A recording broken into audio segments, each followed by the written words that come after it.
সম্প্রতি চট্টগ্রামের Laldia container terminal প্রকল্প এবং ঢাকার কাছে পানগাঁও অভ্যন্তরীণ কন্টেইনার টার্মিনাল পরিচালনার দায়িত্ব দুটি বিদেশি প্রতিষ্ঠানকে দিয়েছে সরকার।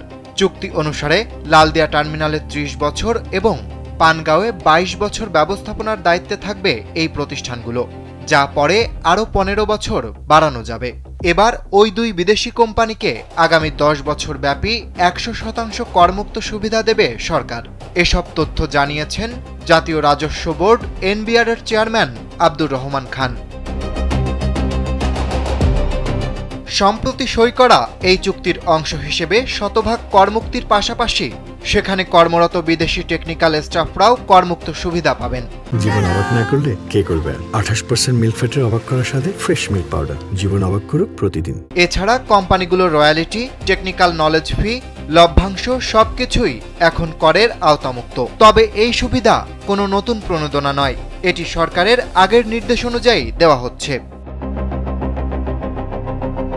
সরকারের বিদ্যমান কর প্রণোদনা ব্যবস্থার প্রতি ইঙ্গিত করে আব্দুর রহমান খান বলেন, অর্থনৈতিক অঞ্চল, ইপিজেড, হাইটেক পার্ক সবখানেই কর ছাড়।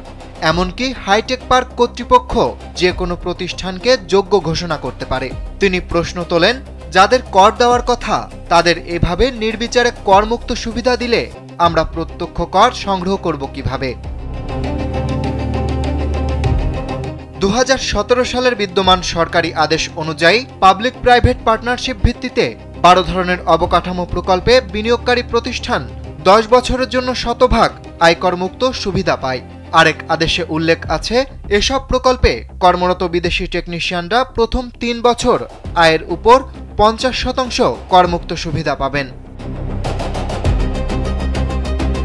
গত ১৭ নভেম্বর অন্তর্বর্তী সরকার দুটি গুরুত্বপূর্ণ কন্টেইনার টার্মিনাল চট্টগ্রামের লালদিয়া ও ঢাকার কাছে পানগাঁও বিদেশি অপারেটরদের কাছে হস্তান্তরের জন্য চুক্তি স্বাক্ষর করে। বাংলাদেশের ইতিহাসে এটি প্রধান বন্দর অবকাঠামো দীর্ঘমেয়াদী লিজে বিদেশি কোম্পানির কাছে যাওয়ার প্রথম ঘটনা। অরিত্র বাসু, কালবেলা।